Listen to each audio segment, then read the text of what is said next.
a todas, a todos, a todes. Tenemos el gran privilegio esta tarde de tener una conferencia de Darío Barriera, cuyo título es La colonización francesa de Malvinas, el equipaje de barcos como equipamiento de un territorio 1764-1767. Voy a presentar brevemente al doctor Darío Barriera, quien gentilmente ha accedido a comunicarnos en esta conferencia. Darío Barriera es investigador principal de CONICET, es director del programa Malvinas y Atlántico Sur de la Facultad de Humanidades y Artes de la Universidad Nacional de Rosario y coordinador de RIESGA, Red Internacional de Estudios sobre el Gobierno de Archipiélagos del año 2020. Darío obtuvo un postdoctorado en historiografía latinoamericana en la UNAM de México en el año 2003. Es doctor en historia por la Escuela de Altos Estudios en Ciencias Sociales de París y licenciado en historia por la Universidad Nacional de Rosario. Desde el año 2013 es profesor titular ordinario de la Cátedra Historia de América II de las carreras de Historia y de Antropología de la Facultad de Humanidades y Artes de la UNR, y entre el 2014 y el 2020 fue director del Centro de Estudios de Historia Social sobre la Justicia y Gobierno CEISO de la Universidad Nacional de Rosario. Desde el año 2018 es investigador asociado en la Universidad de Toulouse. Obtuvo el Premio Internacional Historia del Derecho Indiano, Frankfurt, Buenos Aires, Madrid, en el año 2018, y primer premio Mejor Obra publicada por la Academia Nacional de la Historia 2013-2015. Actualmente coordina en el ISIR, en el Instituto de Investigaciones Sociohistóricos Regionales del CCT CONICET Rosario, la línea Historia Social de la Justicia y el Gobierno, y entre sus innumerables libros y artículos podemos destacar su Abrir Puertas a la Tierra, Microanálisis de la Construcción de un Espacio Político, Santa Fe, 1573-1640, del año 2013. En el año 2019 publicó Historia y Justicia, Cultura y Política y Sociedad en el Río de la Plata, siglos XVI-XIX, por la editorial Prometeo. Recientemente ha publicado como director el libro Grietas Argentinas, Divisiones Ordinarias para Pasiones Extraordinarias, y también recientemente un artículo de su autoría, Malvinas de Periferia del Mundo Conocido a Centro de una Disputa Global, 1758-1767. Bueno, Darío, te escuchamos. Y bueno, y disfruten de esta charla que seguramente les enseñará mucho, además de un tema que poco sabemos los que hacemos historia del siglo XVIII y demás. Así que te escuchamos. Bueno, Griselda, muchas gracias a todos, a todas, Javier, Isabel, Pablo, Flavia, que se tuvo que ir, que es una querida coterránea también. Muchas gracias por la invitación, por permitirme compartir este espacio con ustedes y por confiar en mí para este momento, para este lugar del evento. Quiero decirles que sí, que además de ser todo un aprendizaje, lo que hablaban en la presentación, y de ser todo una gran experiencia esto de la pandemia, ha tenido cosas para lamentar y cosas para agradecer. Una de las cosas para lamentar es que después de la conferencia no vamos a estar tomando el cafecito con dulces con el cual habitualmente nos regalan después de hablar un ratito. Y una de las cosas para agradecer es que, bueno, como dijo Pablo también antes, le encontramos la vuelta, es decir, que no por no poder desplazarnos físicamente estamos distanciados, ¿no? Con lo cual ya estamos haciendo aporte crítico a esto de la distancia social, que no es tal. La distancia física, geométrica entre las personas no es ni remotamente social, ni académica, ni cultural. Bueno, yo voy a compartir unas imágenes, no, en algunos casos son ilustrativas, muy ilustrativas, y en otros casos acompañan, tanto como para no aburrirse de ver siempre la misma cara. Pero les voy a presentar entonces una ventanita, si me lo van a permitir, supongo. Y vamos a tratar de ver, ustedes me van a tener que indicar si esto se ve, porque yo ya dejo de verlos y de verme. Así que si están viendo allí, tiene... Se ve, Claudio, se ve bien. Se ve perfectamente. Bueno, entonces vamos a arrancar con esta conferencia. Yo hoy les propongo reflexionar sobre un hecho que es bien conocido, que es la colonización francesa en Malvinas, desde una perspectiva que probablemente no se haya empleado mucho para examinarlo. La perspectiva surge de enfocarse sobre los agentes de este proceso, sobre sus movilizaciones, y también sobre qué cosas movieron y qué efectos esperaban provocar sobre el archipiélago. Y de hacerlo con unas lentes que pude ir construyendo desde hace algunos años a partir de los trabajos del querido y recordado Antonio Manuel España, así que vaya para él en mi sincero agradecimiento y homenaje por su legado. Aunque voy a hacer algunas referencias a los equipajes de los barcos del segundo y del tercer viaje, me voy a concentrar sobre todo en el primero de los tres viajes franceses a Malvinas, porque es el más significativo para la transformación de esta extensión en espacio.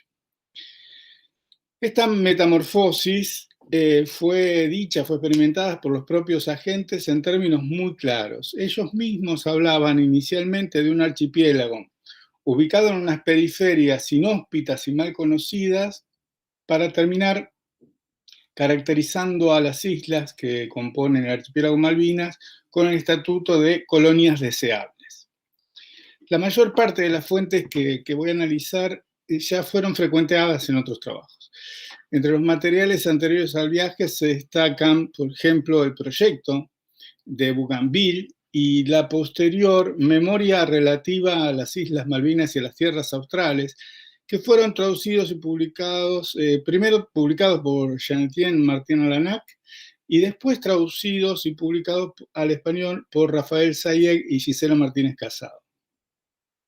Mientras que lo documentan, las que documentan, digamos, durante el viaje y después del viaje, la experiencia, son la historia del viaje a las Islas Malvinas de Antoine-Joseph Pernetti, el aval benedictino que acompañó a Bougainville en su primer viaje en calidad de capellán, que es el que redactó la historia de ese viaje en forma de memoria y la firmó como Don Pernetti, y también las observaciones generales sobre las Islas Malvinas, firmadas por Dennerville y Bougainville el 23 de abril de 1767, 22 días después de haber cedido las islas a España. Yo uso la versión conservada en el Archivo General de Indias, así como también, y sobre todo diría, la magnífica traducción que hizo Carolina Martínez, publicada en la revista Corpus, sobre la versión obrante en el Archivo General de la Nación. También me sirvo de algunos pasajes del Voyage, de circunnavegación, que fue publicado en 1771, que conserva la Biblioteca Nacional de Madrid, y de su suplemento, aparecido el año siguiente, 1772. Algunas apreciaciones sobre el segundo viaje surgen del diario del navío L'Étoile, que estaba al mando de Chenard de la Girandois, el que hizo el viaje a Rochefort, Malvinas-Rochefort, en 1765 y 66. Esa copia la consulté en el Archivo General de Simancas, y también utilizo algunos documentos del Archivo General de India. Vamos a empezar por el interés francés. Es decir, Francia siempre tuvo interés en el Río de la Plata desde muy temprano, desde el comienzo del siglo XVII. Los mercaderes franceses se asociaron con los de Cádiz, usaron los navíos de registro a Buenos Aires y también practicaron el comercio directo. Desde Saint-Malo, desde Brest, La Rochelle o Nantes, Muchos partían con destino a las posesiones españolas en el Caribe o en el Pacífico Sur, pasando por el Río de la Plata y utilizando la ruta del Estrecho o la del Cabo de Hornos. Desde 1680 también utilizaron Colonia del Sacramento y las arribadas maliciosas. Fernando Hummar nos recuerda que a finales del siglo XVII los franceses intentaron tomar militarmente Buenos Aires, ya que antes de que en 1698 se les abriese la ruta del Mar del Sur, apostaban a Buenos Aires como vía privilegiada para tratar de apropiarse de los metales altoperuanos sin contar con la mediación española o portuguesa. Después de Utrecht, Inglaterra relegó a Francia como primer contrabandista de las Indias. Pero como lo demuestran los trabajos de Jeffrey Walker y Carlos Malamud, el interés europeo por las costas rioplatenses es muy consistente durante toda la primera mitad del siglo XVIII. Malamud es quien afirma que hasta la guerra de 1739 el contrabando inglés llegaba a América en dos grandes corrientes, la de la Compañía del Mar del Sur y la actividad de comerciantes privados. La Guerra del Asiento comunica estruendosamente una noticia que los británicos querían dar. Ellos daban por abandonado lo que era, obviamente para ellos mismos, el mal negocio de la paz, y al mismo tiempo se relanzaban a la disputa de los mares en general, el lago español, como llamaban al Pacífico, pero el Caribe en particular, enfrentando a las otras potencias coloniales con jurisdicciones en el área. La modalidad inglesa incluía promover rebeliones que podían terminar en saqueos e incendios, como sucedió en Paita en 1741. Pero las actividades comerciales demostraban que no todo estaba librado a la guerra y que el comercio seguía practicándose como colaboración de las élites locales, ya que muchos comerciantes franceses instalados en Cádiz trabajaban para los ingleses y tenían socios en costas americanas. Esto sugiere que además de las tensiones entre las monarquías, o las que llamamos generalmente tensiones entre banderas, podían existir otros disensos entre otros agentes. Los grandes comerciantes de México o de Perú, por ejemplo, preferían el comercio directo, mientras que los miembros de las compañías preferían hacer lobby en los espacios cortesanos, suavizando enfrentamientos que podrían haber sido descarnados. La drástica disminución de este gran territorio colonial que tenía Francia en el Atlántico Norte y el Caribe, sufrida después de 1763, después de la Guerra de los 7 años, impulsó a algunos de los agentes de esas conquistas a buscar compensaciones.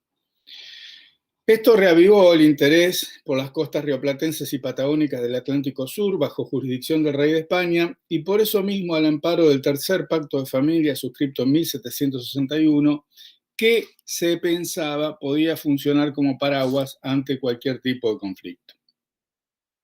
Esto, sumado a la posibilidad de descubrir la Quinta Pars o la Terra Australis, fue clave para considerar el Atlántico Sur como un escenario favorable para nuevas empresas coloniales.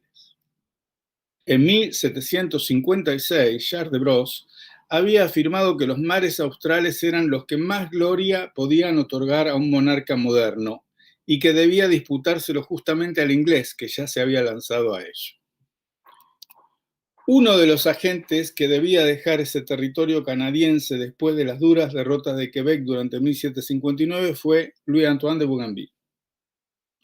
Ahí había sido ascendido a coronel en febrero de 1759 y había dirigido 2 campañas al frente hasta de 4.000 hombres, donde había consumido 1/3 de su patrimonio. En 1762 estaba fuera de servicio cobrando una pensión de 400 libras. Para J. Hodgson, que estudió la diáspora de los acadianos, Bougainville estaba preocupado por encontrar un lugar donde recolocar esa población que ciertamente no podía ser en el Caribe, donde asumía que la integración cultural de los acadianos iba a ser imposible.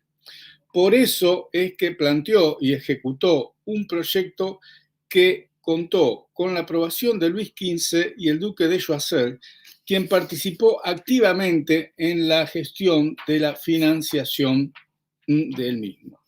Algunos, como el historiador norteamericano Goebbels, afirman incluso que el proyecto era sobre todo un proyecto de Choiseul. Don Pernetti, que fue el capellán, historiador natural y cronista de la expedición, no se privó de afirmar el carácter compensatorio que el proyecto de Bougainville tenía respecto de las pérdidas en el Canadá, ni que el deseo de reconocer las islas había sido acicateado en el ánimo de Bougainville por la lectura de este libro, El viaje alrededor del mundo del almirante Anson, que había sido recientemente publicado en francés. La empresa de colonización francesa de Malvinas se montó nada más que sobre dos embarcaciones, la fragata Aigle y la corbeta Sphinx. Aunque lo apoyaban el rey, el duque de Choiseul, que estaba a cargo de los ministerios de Guerra y Marina y además era muy influyente en los de asuntos exteriores y finanzas, el armador de la expedición no consiguió todo lo que pretendía para encarar su establecimiento. Su primer pedido había consistido en 3 embarcaciones y le dieron 2. La idea inicialmente era que Malvina funcionara como puerto de abastecimiento. Un segundo viaje dejaría más hombres y municiones y serviría para terminar de emplazar la plataforma desde la cual se lanzarían tanto el descubrimiento de las tierras australes como la preparación de un viaje todavía más largo que incluía la colonización del norte de California yendo por el Cabo de Hornos. Pero en el segundo proyecto, presentado por Bougainville, el titulado Memoria, que mostré un ratito antes, la etapa californiana desaparece. La empresa fue encarada finalmente por una compañía mixta, dentro de la cual la corona francesa asumió el suministro de víveres, de armamento y el pago de los salarios a los soldados y de los funcionarios que iban a colonizar Malvinas. También proveyó una fragata de propiedad del rey. Las embarcaciones ya estaban armadas y equipadas el 1 de septiembre de 1763. La Aigle era una fragata de guerra del rey de Francia, comandada por Nicolas Pierre Duclos-Guyot de Saint-Malo. Tenía una tripulación de 102 hombres, llevaba 20 cañones. La corbeta Sphinx transportaba 34 o 36 hombres e iba armada con 8 cañones y 6 pedreros. El 8 de septiembre de 1763 partieron hacia Malvinas con el objetivo oficialmente mantenido en secreto. ¿Por qué quiero hablar del equipaje como equipamiento? Vamos a ver qué quiere decir equipaje. En el vocabulario marítimo de Martínez de Navarrete, que está hecho con significados de la época, el equipaje es definido como el conjunto de hombres de mar que tripulan un buque, con sus contramaestres y cabos. Llámase también tripulación. Equipar es armar en su primera acepción, es decir, la de aprestar y proveer a las embarcaciones todo lo necesario. También se dice equipar, y guarda también relación con tripular y con dotar, sabiendo entonces que todo ese equipaje es tan importante el factor humano como el factor técnico o las provisiones. Vale decir que en el análisis solo podemos hacer una división del equipaje a título analítico. Y para ello vamos a dividirlos en personas y objetos. Dentro de la Compañía de Saint-Malo, la corona francesa había asumido el suministro de víveres y de parte del armamento, así como el pago de sueldo a soldados y oficiales. La provisión material de los navíos estuvo a cargo de otro socio, Benjamin Dubois. Tanto la fragata como la corbeta requerían de armamento y de equipos auxiliares para facilitar las tareas como el desembarco o los arreglos. Es que hacían falta canoas, jarcias, chalupas, sondas de diferentes brazas para medir profundidades y, por supuesto, anclas. Sobre los cañones ya podemos ir diciendo algo. Además de su rol más evidente como arma defensiva y ofensiva, tenían un rol muy importante en la comunicación entre barcos y en la comunicación con las autoridades en los puertos de recepción, porque era aquello con lo que se realizaban los saludos y se manifestaba en qué son llegaban. Una tormenta muy fuerte en el Río de la Plata, además, puso en riesgo a las embarcaciones y casi fueron utilizados como refuerzos o reemplazos de anclas. Como en casi todos los viajes de larga distancia, todos en realidad, de los viajes de larga distancia, una de las principales preocupaciones era la de conservar el agua para beber y cocinar, evitar su contaminación y proteger a la tripulación y al pasaje del escorbuto.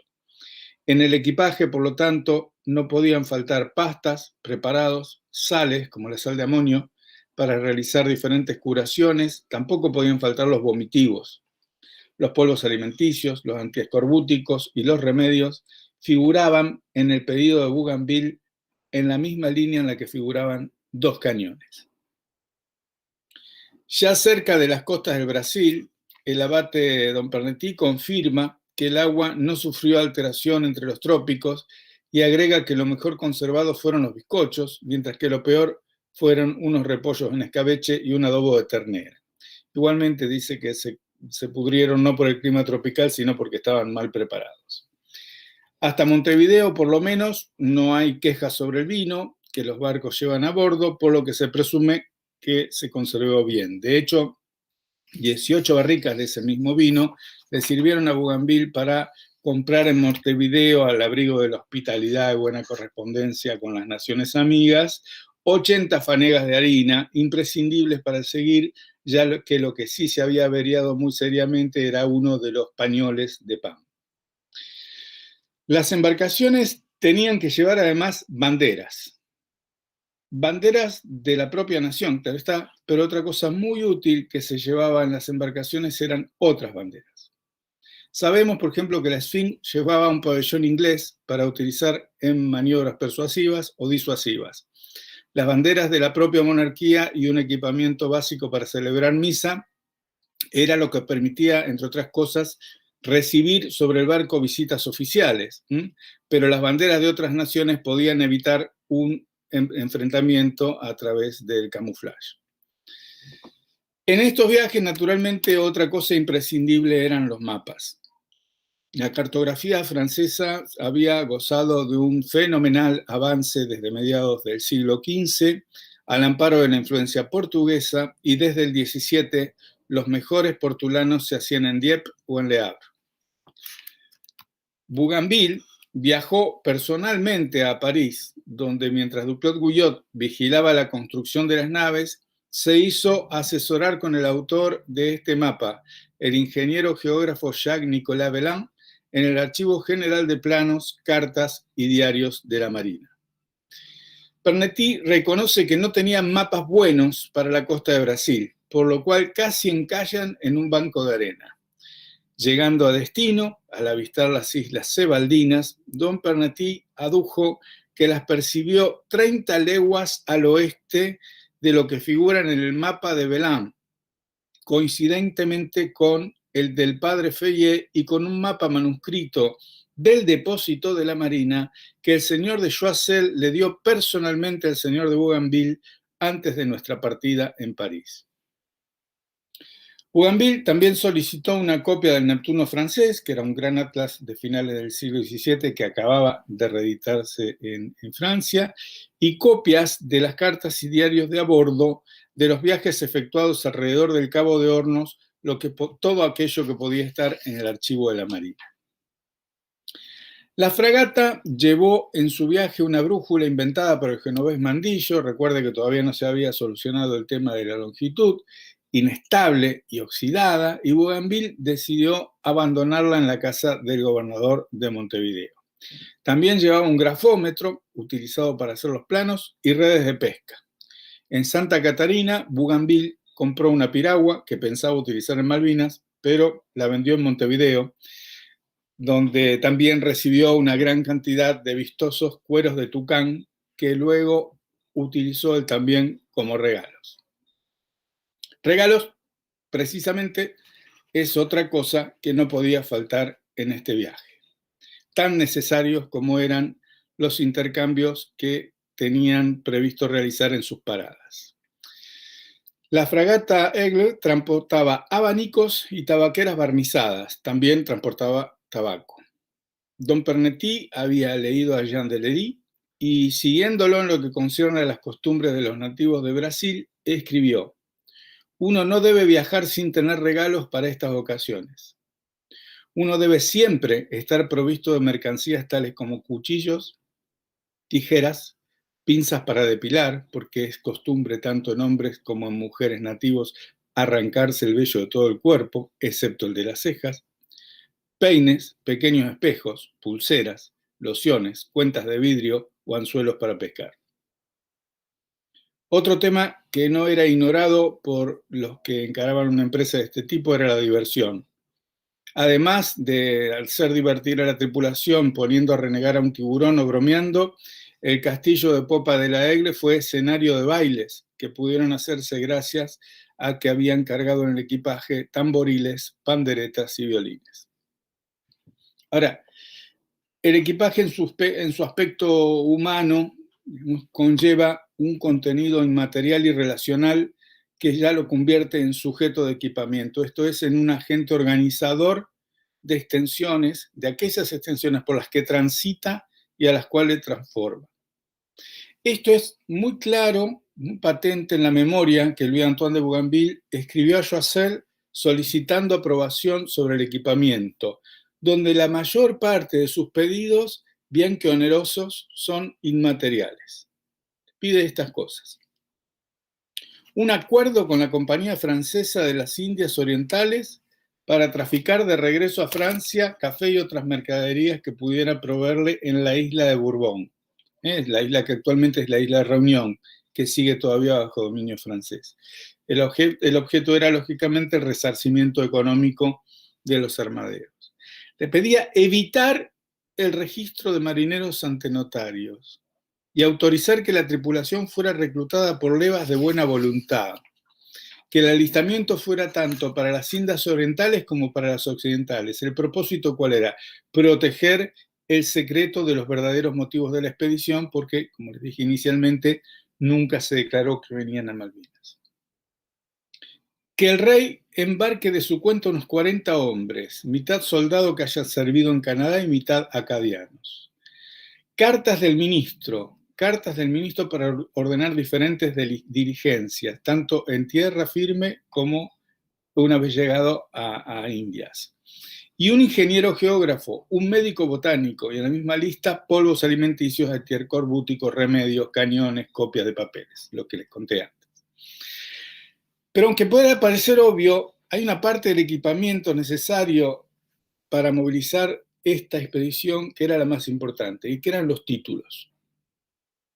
Para dar un solo ejemplo, antes de subirse a la fragata, Bougainville solicitó que se le permutara su diploma de coronel de infantería por el de capitán de fragata. Un coronel de infantería no puede tener ninguna autoridad sobre una expedición naval. Y lo hizo al final de su memoria, después de haber pedido los diplomas de capitán de brulote para Guyot, para Le Giraudet, una patente de corso como capitán con sueldo para Dispé de Belcourt, a quien dice además Bougainville, lo vengo manteniendo yo hace un año. Entonces, el de la tripulación es un punto clave, porque tripulación y pasaje están integrados por algunos de los que organizan esta empresa. Muchos de ellos se movilizan y movilizan cosas de la empresa, pero también hay otros que son movilizados. El capellán y relator del viaje, Pernetti, era un benedictino que solicitó su incorporación como cura limosnero. Fue nombrado por el rey y notificado por Choiseul. A lo largo de su libro habla poco de las personas, pero al final ofrece unas listas elaboradas antes de las partidas que comprenden a 102 personas sobre la fragata y solo 34 sobre la corbeta, donde no iba nadie que fuera a quedarse en las islas. Entre los pasajeros que iban a instalarse en la isla se cuentan 2 familias de acadianos, compuestas por 7 adultos y 3 niños. Ellos eran los que iban a acompañar a Bougainville de Nerville y quien quedaría a cargo de la colonia. 2 de los marineros de la goleta, un carpintero y un herrero de armas de Coutances, 6 marineros rasos, 4 grumetes, 3 criados. La corbeta Sphinx tenía una capacidad de 40 hombres, comandada por Chenard de Girardot, también de Saint-Malo, iba armada con 8 cañones y 6 pedreros. Bougainville había reclutado a los hombres que lo acompañaban en la conducción de esta empresa, todos de su experiencia acadiana. Había combatido con Duclos en el río San Lorenzo y a Giraudet lo conocía de Quebec. El segundo comandante de la Aigle, que era Alexandre Guyot, hablaba portugués, lo que le fue de muchísima utilidad en Santa Catarina. El señor de Nerville, que era su primo, el de Belcourt y L'Huillier de la Serre, que era el ingeniero, eran el estado mayor de la fragata. Por una anécdota de casa, sabemos que Belcourt viajó con su criado y también que había un cirujano. De estas listas se desprende que además del armador de las embarcaciones y de las 25 personas que inicialmente se iban a quedar en las islas bajo el mando de Nerville, la tripulación incluía 2 oficiales de infantería, un ingeniero geógrafo, el capellán y el relator del viaje.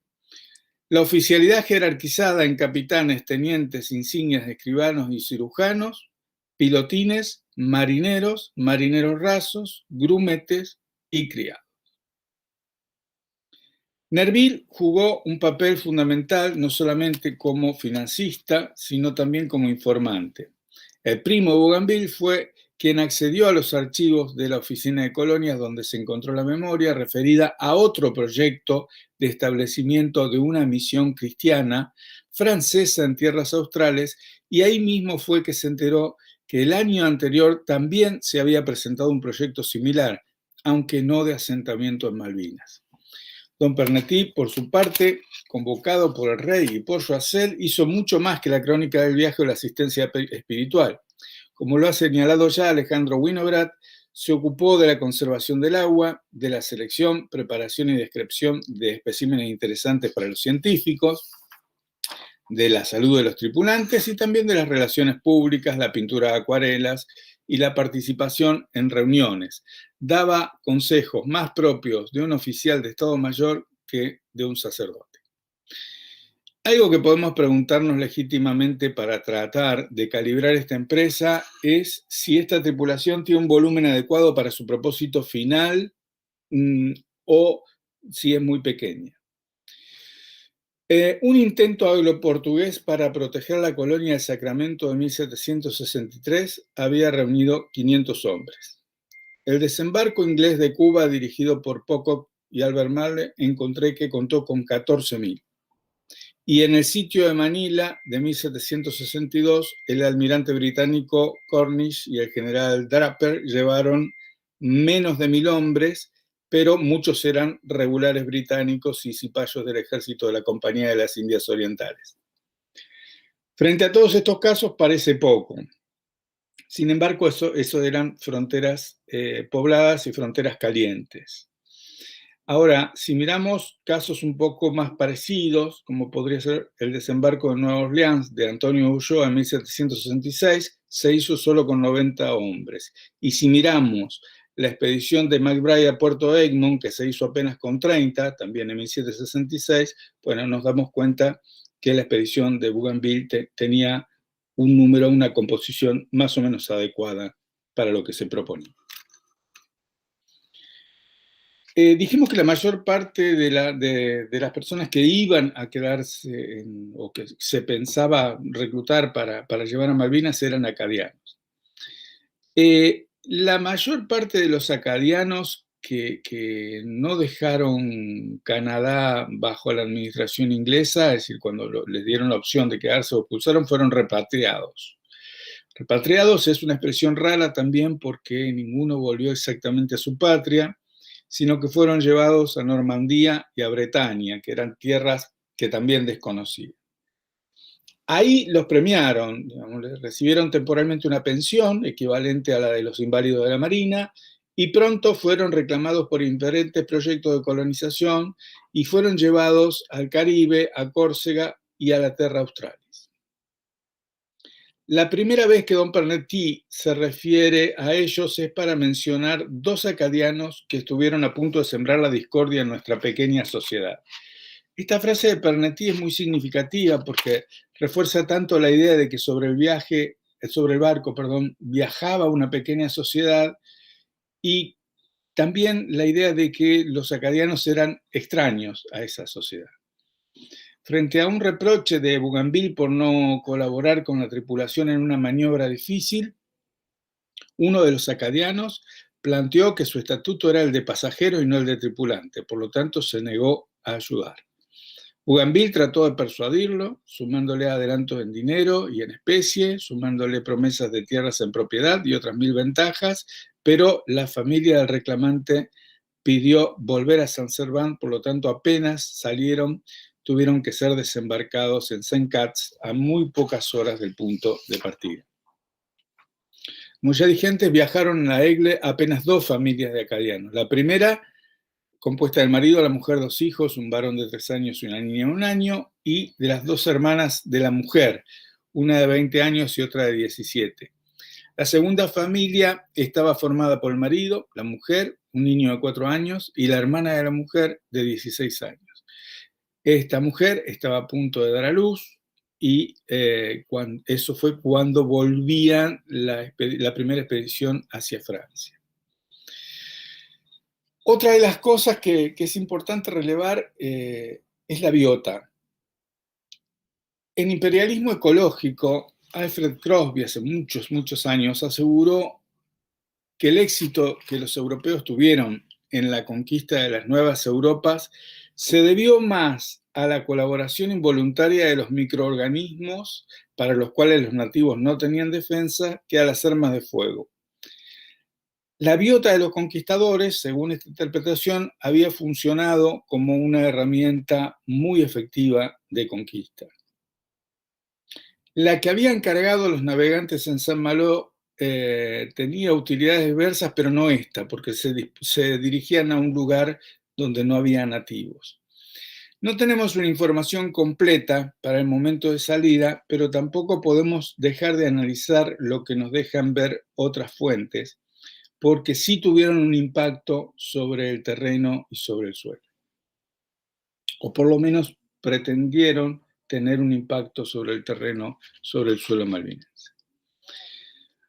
Lo primero que es de notar en el equipamiento del barco son los perros. Los perros son muy útiles en un barco para saber sobre todo cuando se está acercando a tierra, especialmente de noche, ya que cumplen la función que cumplen largavistas de día. En el registro de una tormenta el 25 de enero, camino a Malvinas, Don Pernetti deja saber que murió un chivo, 2 ovejas y 3 vacas. También que los caballos que habían embarcado en Montevideo estaban enfermos. La socialización con el gobernador de Santa Catarina le había permitido a Bougainville un permiso general para abastecerse de todo lo que necesitara, lo cual hizo que subiera al barco, además de agua dulce, frutas, flores para hacer infusiones, plantas curativas y maderas. También se llevó algunos patos y 7 papagayos, de los cuales 3 murieron en el viaje hacia el sur, 2 murieron al llegar a Malvinas y contra todos los pronósticos, otros 2 pudieron ser llevados de regreso a Francia y ser ofrecidos de regalo. Los perros de caza que el gobernador le dio a Bougainville también consiguieron llegar a Malvinas y se desempeñaron allí como arreadores de ganado. Fueron convertidos a su vez en un nuevo regalo que Bougainville ofreció a un caballero de la corte en Francia a su regreso. Louis de Bougainville avistó lo que intuyó eran las Islas Cebaldes el 31 de enero de 1764. Después de atravesar algunas dificultades para atracar y obligado a seguir de largo hacia el este por los fondos excesivamente rocosos y muy bajos de los litorales de esas islas occidentales, el 2 de febrero divisó y encaró esta bahía, la Gran Bahía de Islas Malvinas. Don Pernetti afirmó que pudieron atracar en ella con todas las velas desplegadas como si fuera el mejor puerto de Europa. El entusiasmo del cronista es mayúsculo y se deja ver en las comparaciones que arremete. La bahía, dice, puede albergar al menos 1000 embarcaciones y los barcos están aún más protegidos que en el puerto de Brest. Bougainville entonces fundó la colonia de Port Saint-Louis y el acto de posesión del territorio en nombre de su rey lo verificó el 5 de abril de 1764. Los colonizadores encontraron en las islas algunos vegetales comestibles, berro, apio, perejil, así como una planta desconocida que les servía para hacer una cerveza y a la cual atribuyeron propiedades antiescorbúticas. La pesca era muy rica en mariscos y en crustáceos, además de en pescado, y en su journal Bougainville ofrece las bondades de la región en esta materia. La dieta, dice Rafael Sayeg, consistió en carne de abutarda, pescados, sopas, pan y galleta. A finales de febrero de 1764 comenzaron a construirse algunas viviendas para fundar el asentamiento con las familias acadianas que todavía esperaban en el barco. El día 25, Bougainville ordenó erigir un fuerte en la cima del cerro donde se habían levantado las viviendas de los nuevos colonos de las Islas Malvinas. Para entonces, el campamento albergaba unas 120 personas a las que no faltaba comida ni agua dulce que se encontró en las cercanías. También hicieron un almacén de piedra que sabemos por Bougainville se hundió y debió ser reconstruido por Nerville durante el primer invierno. Pernety refiere que las dos familias acadianas que habían traído para poblar la isla desembarcaron con todas sus pertenencias, muebles, utensilios necesarios, víveres, carpas de artillería y carpas de artillería para los tripulantes que se quedarían en la isla para trabajar en el asentamiento. Las mujeres de Malvinas son todas, es decir, las primeras mujeres que habitan Malvinas son todas acadianas, y solo en el segundo viaje viene una partera de Francia. Pernety reconoce que las pieles y las lanas que se utilizaron para hacer las viviendas no resistían la lluvia.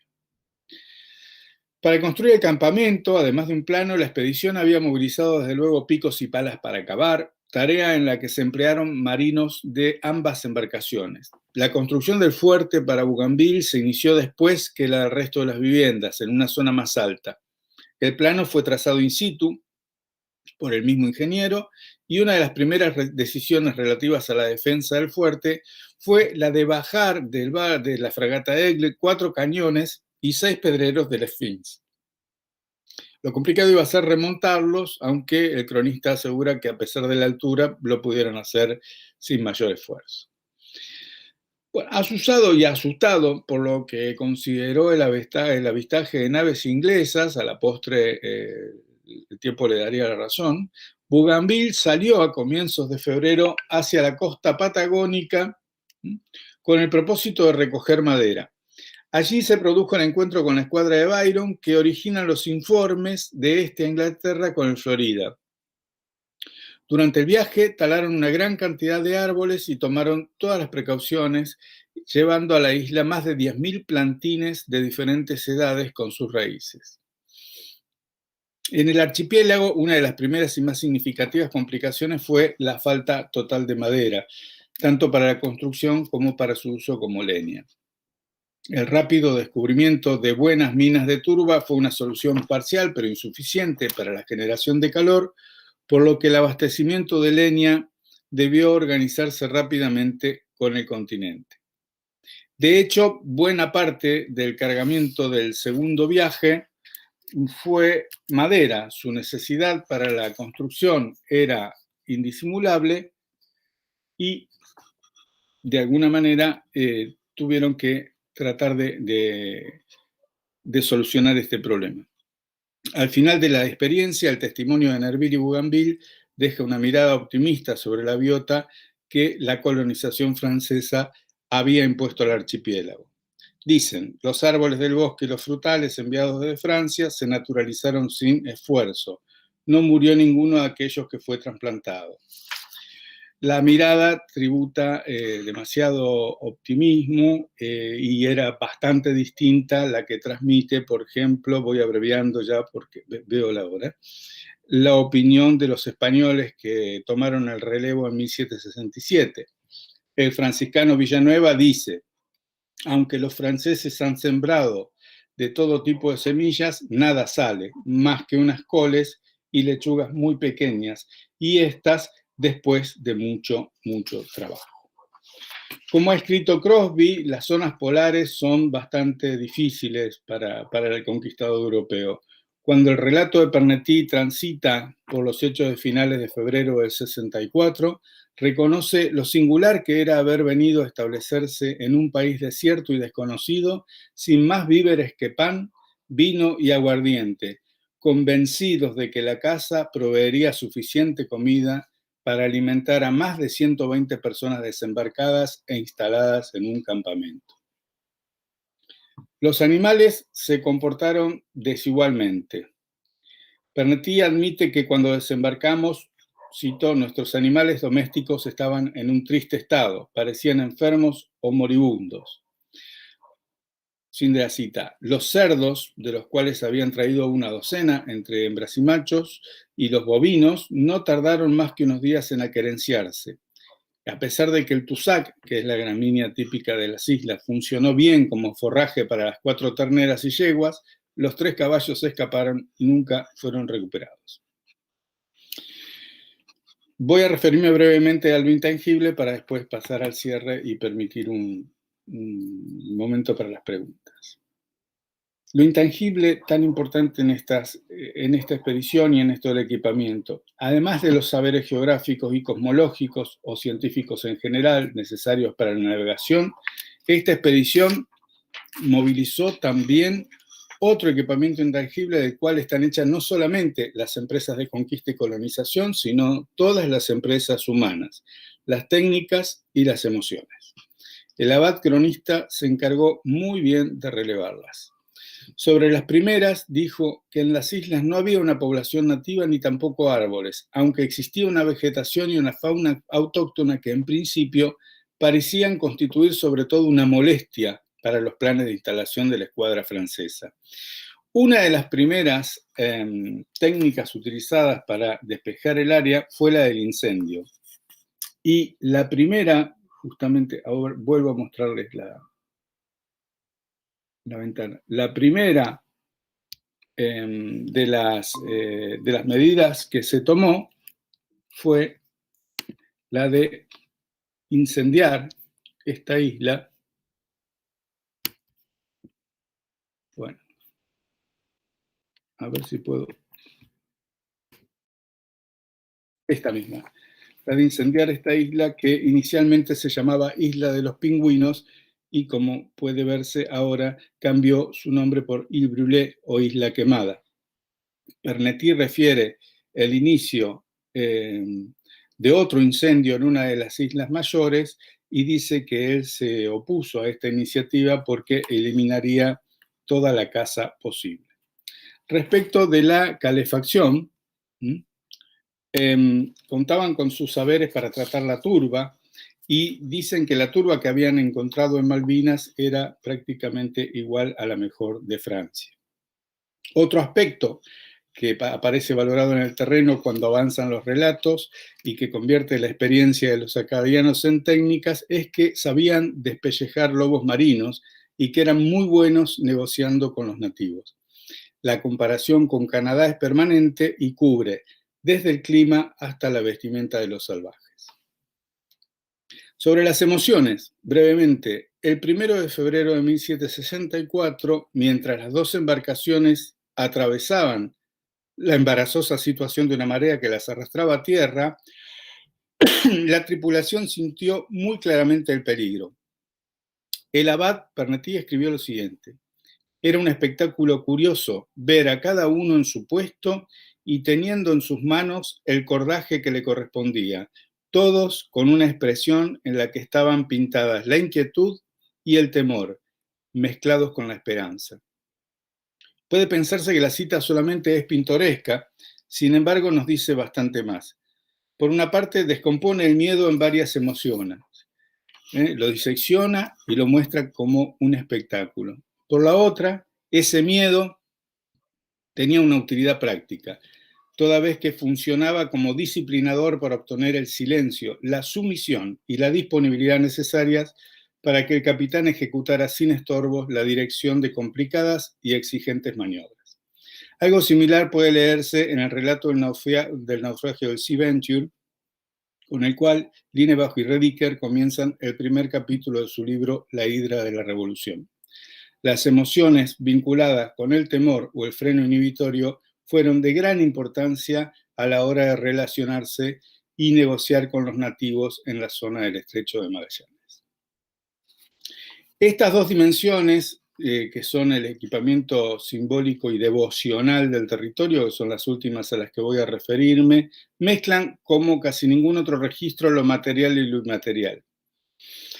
Bien que lo devocional pertenece a lo simbólico, tiene por supuesto la especificidad de lo religioso y por ello en monarquías confesionales es parte del equipamiento político del territorio. Quizás a esto se deba el tono de la nota de Pernetty. No nos habíamos olvidado del monumento que queríamos levantar. Ese monumento era un obelisco de 20 pies de altura sobre el cual se impuso un texto cuyas últimas líneas hacen referencias al jefe inmediato de Bougainville, que está sirviendo en la expedición bajo el ministro de Choiseul. La confección de otro de los símbolos importantes dejó una anécdota jocosa. Don Pernetty quiso hacer una escultura de Luis XV con materiales autóctonos y con sus propias manos. La hizo, pero le salió tan fea y rajadiza que se consideró mejor reemplazarla por una flor de lis, parte del escudo de la dinastía de Borbón.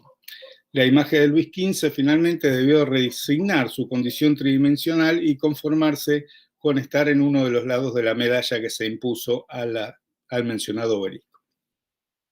Cuanto al plano espiritual, a pesar de que el cronista fue el abad, las noticias sobre el equipamiento devocional son muy escasas. Sabemos que durante la ceremonia de toma de posesión, don Pernetty ofició un Te Deum en la casa del gobernador y que una cruz de madera se estableció en la cima del Monte de la Croix. Dato notable es que el casamiento y los bautismos que hubo en la isla durante el primer año no fueron realizados por el religioso, sino por el gobernador de Nerville. Esto se debe a que durante el primer viaje ningún religioso se quedó en la colonia.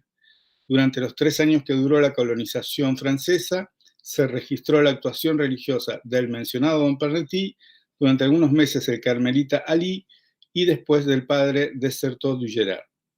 Los oficios se celebraron con un altar portátil y una mesita rebatible al amparo de una lámina con figura de San Luis emplazado en la habitación comedor del gobernador de la colonia.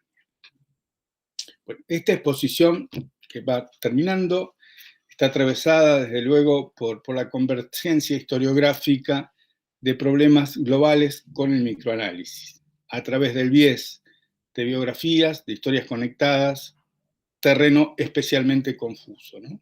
Porque parece que hoy en día todo cae en ello. Lo que mi contribución pretende sumar, no a la confusión, sino a los valiosos estudios que se han hecho, es el aporte que el microanálisis puede hacer a la historia de las movilizaciones globales en términos de organización del territorio y de su conversión en espacio político. Es decir, una contribución que ayude a pensar a las movilizaciones como agencia política. Cuando comencé a estudiar Malvinas, planteé que lo hacía como continuidad de mis trabajos sobre las campañas, ironizando que para la monarquía hispánica, en 1767, estas islas eran sin ningún lugar a dudas sus más extremas campañas y que en cierto modo las campañas se gobernaban como archipiélagos, compuestos por islotes de poblaciones sueltas por aquí y por allá. Ahora, al estudiar esta colonización en particular, encontramos que la Compañía de Saint-Malo tenía la hipótesis de enfrentar la colonización de un espacio vacío y que Malvinas no les decepcionó. A diferencia de los colonizadores de los litorales rioplatenses, caribeños o canadienses, estos colonos franceses no tuvieron la necesidad de negar a un sujeto o de inventar un desierto político, porque ese archipiélago era un desierto a toda regla. Al llegar al lugar, edificaron un precario equipamiento sobre un escenario que se les presenta como una tabula rasa, pero producen un hecho esencial, que es el de un asentamiento que intenta modificar por primera vez el orden ecológico de un espacio que se había señalado como clave para repostar y vigilar el paso interoceánico al sur del mundo. En este sentido, vuelve a presentarse la innegable importancia que tienen los elementos inmateriales a la par de los materiales, a la hora de construir un escenario político local como expresión de un proceso que es mundial. El enfoque sobre la vida material muestra que si bien algunas hipótesis de los colonizadores no resultaron ciertas, por ejemplo, todos los informes previos decían que había madera en las islas, lo cual no era verdad, la movilización de microorganismos, semillas y de organismos mayores para reproducir condiciones de vida similares a las de las costas canadienses encontraron como principal obstáculo al suelo y como principal predador al enemigo que sí estaba entre los supuestos y que fue más el viento que el frío. A pesar de esto, y aunque seguramente para continuar obteniendo apoyos económicos para el proyecto, el clima siempre fue retratado por los informantes franceses con benignidad y asimilado al de las costas canadienses, así como al norte de Francia, mientras que el nicho ecológico nativo fue tratado, como en los trópicos, con un esquema predatorio y extractivos a través de herramientas bien conocidas, desde el incendio con el cual se quema la isla de los pingüinos hasta las matanzas masivas de abutardas y lobos marinos que desarrollaron durante los 3 años. La nueva posición francesa, aunque desértica, no estaba en el vacío absoluto. Si al este del establecimiento de Port Louis los colonos se enfrentaban a una extensión pura, al oeste, tanto en la Isla Grande como en la zona del Estrecho, se emplazaba un espacio de negociaciones y de confrontación. Desde 1765, la intermitente pero agresiva presencia de naves británicas entra en el renglón de los movimientos que hay que tomar en cuenta a la hora de preparar los viajes a la zona del Estrecho y al continente para buscar madera. En las islas del Estrecho y en tierra firme, desde que se tomó contacto con los patagones, había que hacer bien las cuentas porque la relación requería de ceremonias, de regalos y de una equidad de fuerzas. Todo esto tenía que formar parte de la carga y de los cálculos. Como se afirma en un texto reciente, el universo de temas de la historia del medio marino o marítimo parece casi infinito. El final de esta historia es bien conocido. Durante el tercer viaje, durante el cual Bougainville realizó la circunnavegación, la colonia fue entregada a las autoridades españolas. El gobernador Ruiz Puente y el armador de la expedición fue reembolsado en sus gastos por la corona española. Es cierto que la idea del marino francés nunca fue la de entregar las islas, pero también lo es que había sido frágil en todos los sentidos. Esa fragilidad del asentamiento francés se debe probablemente a que la misma fue imaginada y planificada como una colonia y no como un territorio integrado al cuerpo político, rango que sí le asignó Carlos III al enviar un gobernador, incluso si éste estaba subordinado al de Buenos Aires. Entre los legados materiales de la colonia francesa se encuentran el fuerte de piedra, la casa del gobernador en que se alojó Ruiz Puente, unos pocos animales.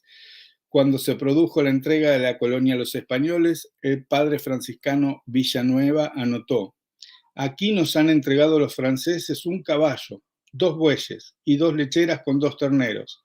Hay algunos chanchos, pero muy flacos, porque no tienen que comer. También recibieron una horticultura sufriente, pero una cartografía refinada, que Ruiz Puente aprovechó muy bien, ya que estaba hecha en el lugar, lo mismo que aprovechó algunas casuchas de madera y pieles que medianamente podían reciclarse. Entre las cuestiones inmateriales, el legado francés consiste en varios saberes sobre el territorio y la precaria instalación que sirvió para oficiar los servicios religiosos, cuadro de San Luis incluido, hasta tanto se construyó la primera capilla. En cuanto a la población, de las apenas 37 personas que quisieron quedarse bajo las nuevas autoridades españolas, 6 eran marineros y las 31 restantes eran artesanos que ejercían como sastres, curtidores, toneleros, herrero, tornero, carpintero o labrador. 18 se fueron a Buenos Aires en mayo de 1768. 2 familias acadianas partieron de la Isla de la Soledad el 18 de febrero de 1770 y los últimos que habían quedado de esa expedición se fueron en marzo de 1771 y en julio de 1772. La expansión capitalista había puesto el ojo en estos dominios de la monarquía hispánica para discutirle el tráfico comercial y el control político de sus territorios de todas las maneras posibles. Si los esfuerzos y los costos parecen desmesurados, el aumento constante del volumen de la navegación por Magallanes y por el Cabo de Hornos a partir de 1740, al contrario, certifican que el valor del archipiélago malvinense como punto de paso para las singladuras que se encaminaban hacia el Pacífico español fue en constante aumento y su ocupación efectiva un acierto preclaro. Muchas gracias.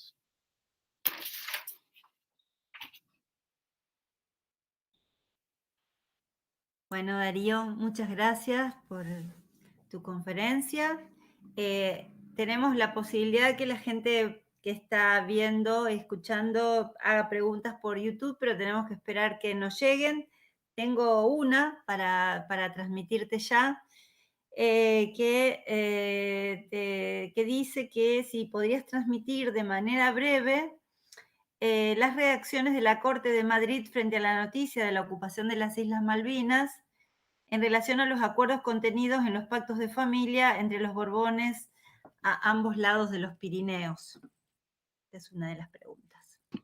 Isabel se ríe con razón. No es fácil ser breve con eso, entonces yo le voy a decir que hay 2 artículos ya escritos sobre eso. Uno está publicado en la Academia Nacional de la Historia, el número 70, y el otro en el 60 de Diálogo Andino, de la revista Diálogo Andino. Lo que hubo es muchas mentiras, es decir, prácticamente en la Corte Española la noticia se sabe porque alguien dice haber leído en las gacetas, en la Gaceta de Ámsterdam, que, bueno, que había embarcaciones francesas habían arribado a Montevideo y, bueno, no era posible otro destino que el Atlántico Sur. Pero, bueno, era una cuestión de mucha... como bien le dijo el gobernador de Montevideo a Bougainville cuando estuvo allí, mire, lo del pacto de familia vale allá, acá no. Acá no marcha. Usted acá es extranjero. Te hago una pregunta yo. ¿Vale? Hiciste una referencia rápida pero crítica respecto de cuando hablaste del microanálisis, de esto de las historias conectadas, algo así que, bueno, como una suerte de banalización de esta mirada, donde va, por ahí lo que no se puede explicar va a parar ahí en este lugar, ¿no? Entonces, nada, si pudieras explayarte brevemente, si podés. Sí, no tengo ninguna crítica para los que hacen buena historia conectada ni para los que queremos hacer microanálisis.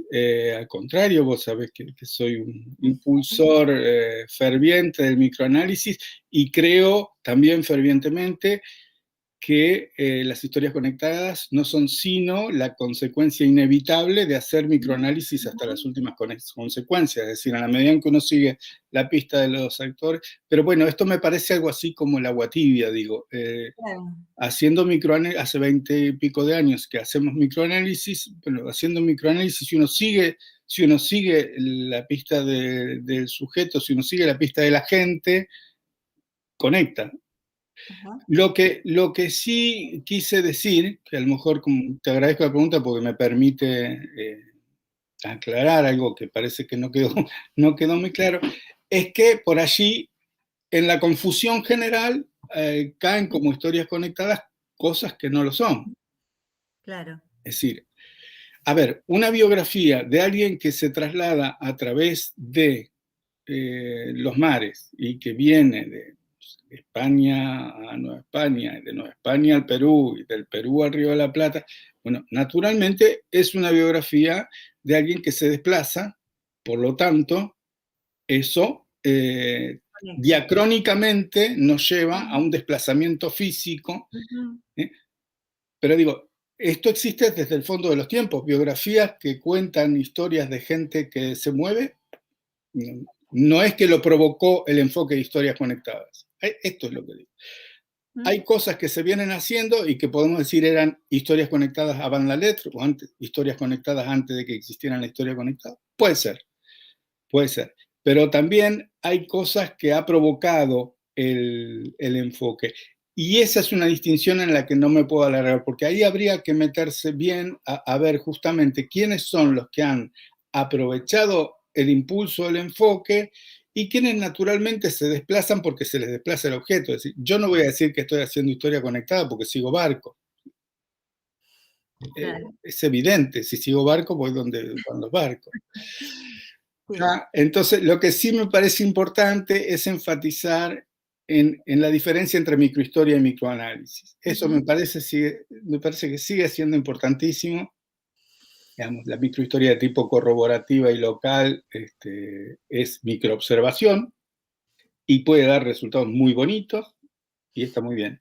Ahora, el microanálisis, bueno, claramente nos lleva a hacer historia hasta donde los agentes llevan sus conexiones. Claro.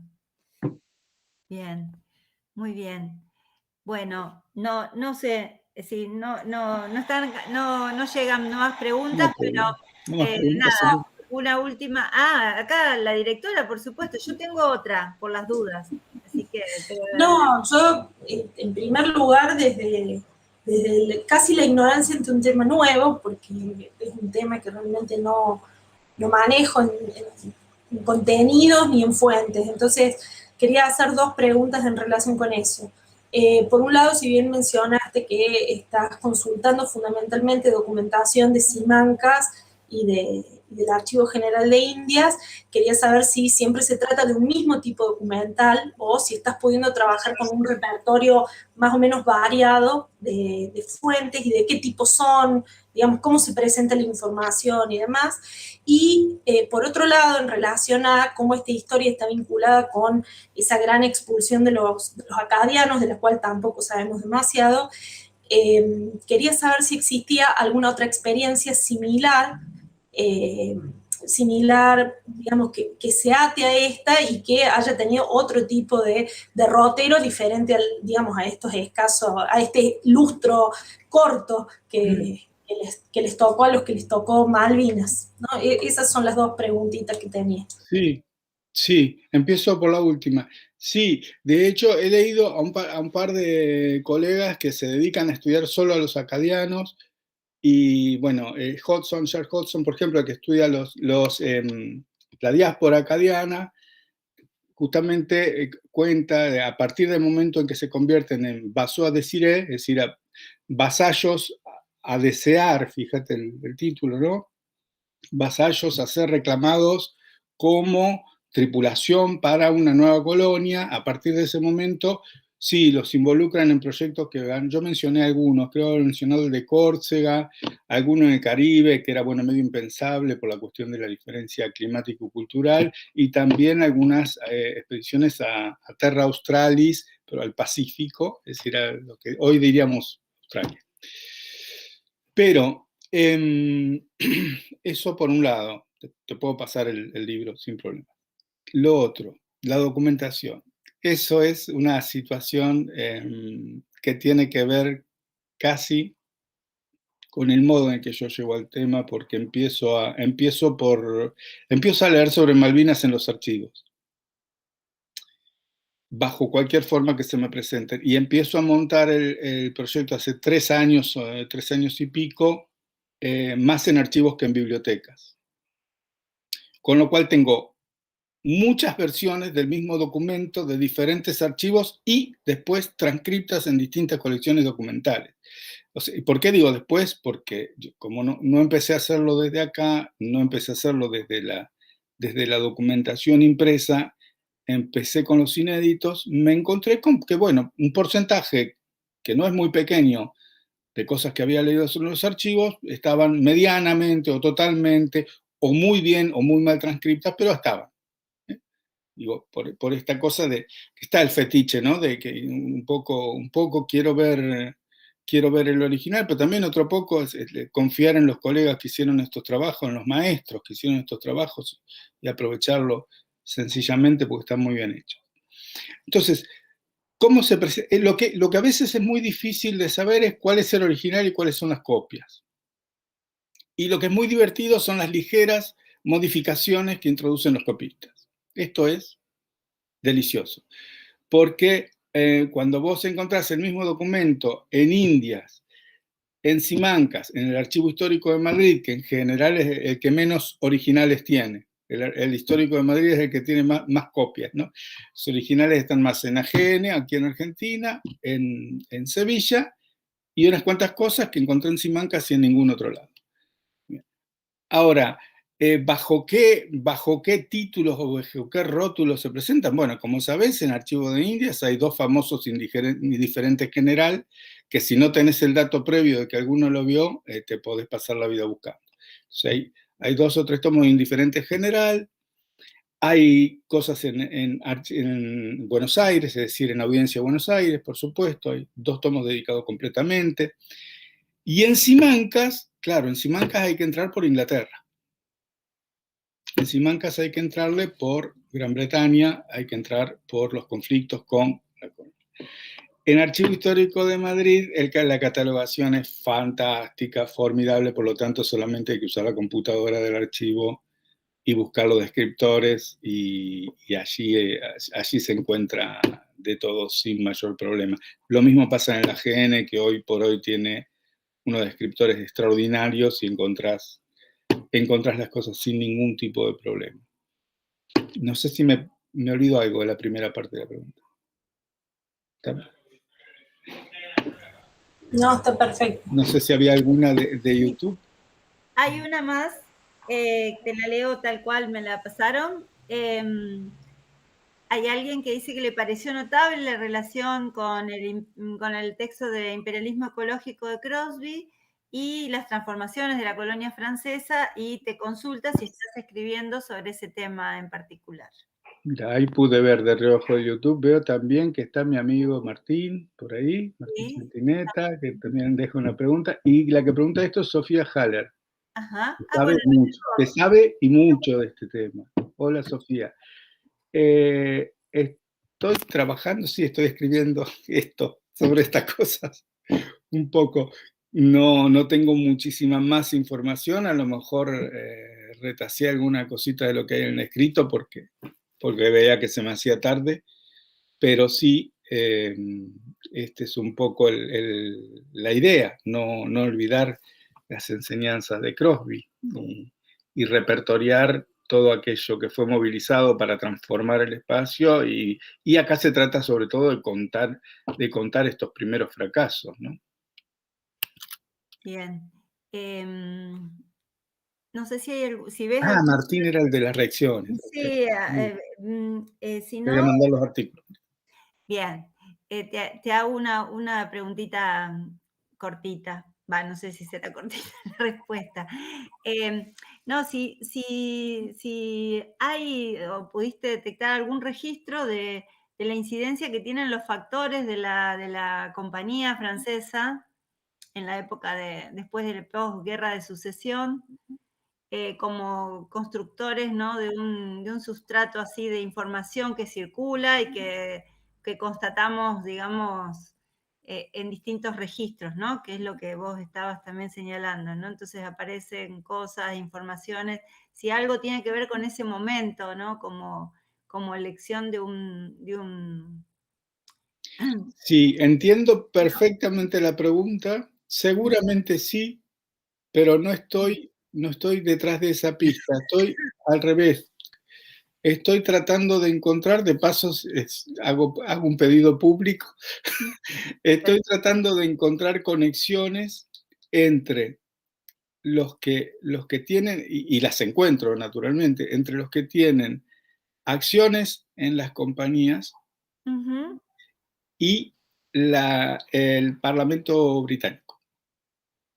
Muy bien. En realidad estoy preocupado por esa beta, porque son un poco los que me parece que en el 70 se enfrentan. En el 70 hay una crisis, bueno, importante en el archipiélago, pero también hay una crisis importante en el Parlamento británico, donde por supuesto la oposición siempre quiere hacer la guerra y el oficialismo trata de evitarla. Y allí hay una serie de operadores que son familiares muy directos de los que se benefician con con la guerra justamente y de los que se benefician con el comercio y que son los que financian las expediciones al lago Español. Entonces ya es un universo demasiado grande para mí, pero seguramente que del lado francés pasa lo mismo y seguramente se podría rastrear. Bien. Bueno, Darío tiene que dar clases ahora, ¿no? Un rato, sí. Un rato de americana, tiene que cumplir, seguir conectado. Entonces, bueno, si no hay más preguntas por el YouTube y no hay más preguntas acá de nosotras dos, te dejamos libre, Darío, para que puedas seguir con tus tareas.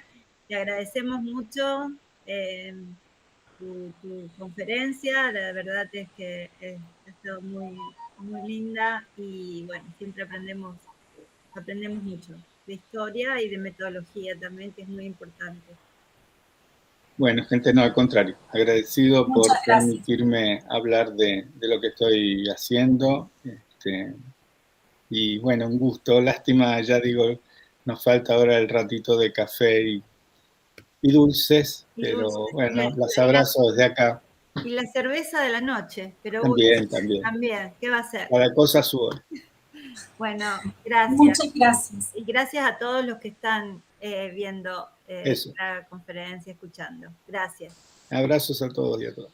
Nos vemos. Chao, chao. Gracias.